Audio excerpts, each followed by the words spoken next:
Lavando as mãos, Pôncio Pilatos tenta se esquivar de toda responsabilidade pela morte de Cristo. Daí em diante, passa a valer o princípio democrático. A decisão, que era somente sua, é agora a de um povo louco, enfurecido e manipulado pelas autoridades judaicas.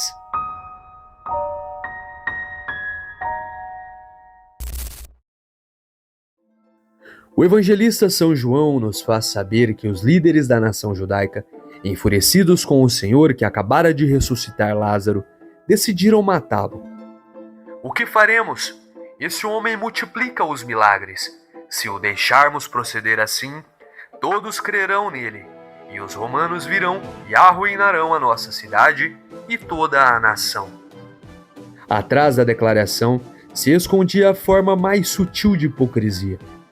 Se Cristo fora o Messias político, o que eles sabiam não ser o caso, os judeus seriam os primeiros a segui-lo para se libertar do jugo romano.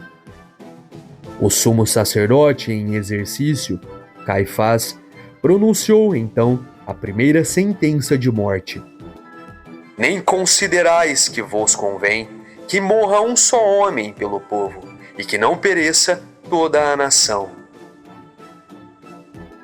Com a mais diabólica astúcia, Caifás finge ser movido, não por ódio a Jesus, mas por razões de Estado e zelo pelo bem comum. E desde aquele momento, conclui São João, resolveram tirar-lhe a vida, decretando assim a morte do justo. Após a traição de Judas, o Senhor foi submetido a duas provações, uma religiosa, diante de Anás e Caifás, outra civil, diante de Pilatos. O primeiro julgamento, organizado pelas autoridades judaicas, deu-se à noite.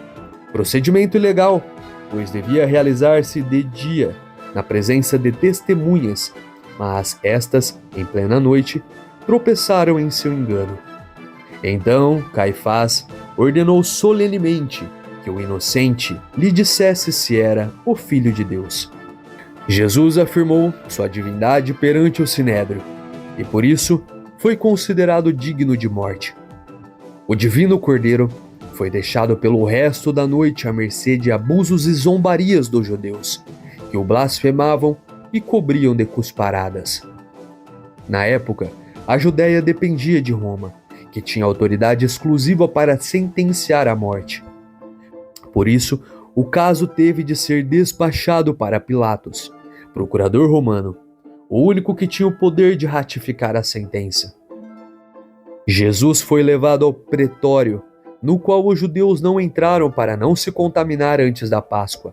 Estranho legalismo. Receiam contaminar-se entrando em recinto pagão, mas não temem matar um inocente. O julgamento político de Cristo estava só no começo. Neste novo tribunal, ele tinha de ser acusado de crimes políticos. Foram, ao todo, 3 incriminações. Os judeus o acusaram de seduzir as multidões, opor-se ao pagamento de tributo a César e proclamar-se rei. Pilatos viu no ato a falsidade das 2 primeiras, ocupando-se, por isso, apenas da última. Quando Pilatos, num discurso extraordinário, lhe perguntou se era rei, Jesus respondeu que sim, mas explicou o sentido de sua realeza. O meu reino não é deste mundo, reconduzindo assim a questão para o âmbito religioso. Satisfeito com a resposta, Pilatos o declarou indigno de qualquer condenação. O procurador buscou livrá-lo mediante 3 expedientes.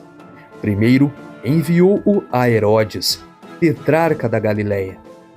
Como o rei tampouco tivesse do que acusá-lo, a primeira tentativa fracassou, mas, em vez de o libertar, Herodes o enviou de volta a Pilatos, que teve de lançar mão de outra manobra. Faria trocar o Salvador do mundo por um assassino, Barrabás, deixando a escolha a critério da multidão. Por fim, mandou açoitá-lo, tortura terrível, reservada aos escravos, muitos dos quais chegavam a morrer.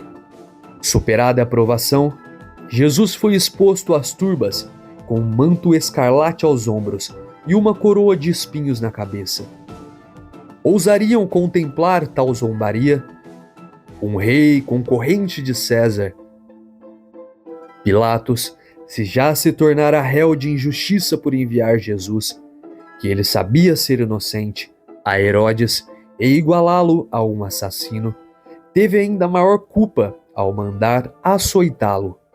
Embora esperasse aplacar os judeus, acabou denunciando a própria indecisão e, com isso, inflamando a audácia popular, a ponto de exigirem a morte do inocente.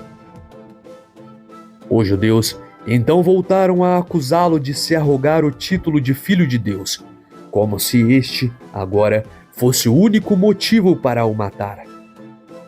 Pilatos tentou um último expediente. Num gesto simbólico, lavou as mãos, indicando aos judeus que, diante de seu tribunal, Jesus era inocente. Com tal ato, Pilatos capitulou, mais uma vez, ante o fanatismo do povo. Se Jesus é justo, por que diabos seu juiz, que devia fazer triunfar a justiça, o abandona nas mãos de seus inimigos? Ele se dirigiu à multidão uma e outra vez, em protesto pela inocência de Jesus, só para ver reconfirmada a sentença de morte. Pilatos, porém, querendo soltar Jesus, falou-lhes de novo, mas eles vociferavam: "Crucifica-o! Crucifica-o!" Pela terceira vez, Pilatos ainda interveio: "Mas que mal fez ele, então? Não achei nele nada que mereça a morte. Irei, portanto, castigá-lo e depois o soltarei." Mas eles estavam reclamando em altas vozes que fosse crucificado, e os seus clamores recrudesciam. Pilatos pronunciou então a sentença que lhe satisfazia o desejo. Pilatos era um homem inseguro, cuja consciência pagã e supersticiosa, ao ser informada dos sonhos da esposa Cláudia, passou a temer um possível castigo dos deuses. Por outro lado, tinha mais medo de ser denunciado a César, caso não cedesse às exigências dos judeus. Por isso, em vez de fazer triunfar a justiça, ele mesmo se fez cúmplice da iniquidade e, abafando a voz da consciência, se deixou conduzir por razões de Estado. O medo de ser denunciado a César, como demasiado negligente na defesa da autoridade imperial, o convertera em instrumento dócil dos instintos selvagens da multidão. Costuma-se dizer que o Sinédrio e as demais autoridades judaicas são culpadas de deicídio, enquanto Pilatos, sendo pagão, o é de assassinato. Mas qual foi, em verdade, a real dimensão da fraqueza e do erro de Pilatos? Vendo seus planos arruinados, comete a maior imprudência, pede diretamente ao povo que decida o destino de Jesus. Como os chefes dos sacerdotes o notassem hesitante ao perguntar se devia soltar Jesus ou Barrabás, incitaram a multidão a exigir o segundo. Que farei então com Jesus, que é chamado Cristo? Todos responderam: seja crucificado. Pilatos se esquiva de toda a responsabilidade adotando o princípio democrático.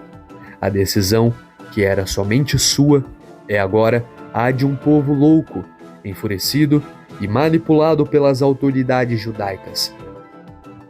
Momentos antes, em conversa com Pilatos, Jesus lhe recordara discretamente o dever. Pilatos então lhe disse: Tu não me respondes. Não sabes que tenho poder para te soltar e para te crucificar? Respondeu Jesus: Não terias poder algum sobre mim, se de cima não te fora dado. Por isso, quem me entregou a ti tem pecado maior. É como se dissesse: nem de César, nem de meus inimigos terias direito a fazer algo contra mim. Se a providência divina não te permitira ter poder sobre a minha vida. Modesto, sustenta a dignidade de seu ser e exorta Pilatos a não temer a fúria da multidão, enlouquecida a ponto de esquecer a autoridade infinitamente superior, à qual também ele estava subordinado. Mas as palavras do Salvador não chegaram ao coração do procurador romano, e o nome de Pilatos, que com um gesto simbólico quis eximir-se de toda a responsabilidade pela morte de um inocente, estava, por irônica disposição da providência, destinado a ser repetido no credo da Igreja Católica até o fim dos tempos. Infame por ter usado de um procedimento democrático para condenar à morte o Filho de Deus.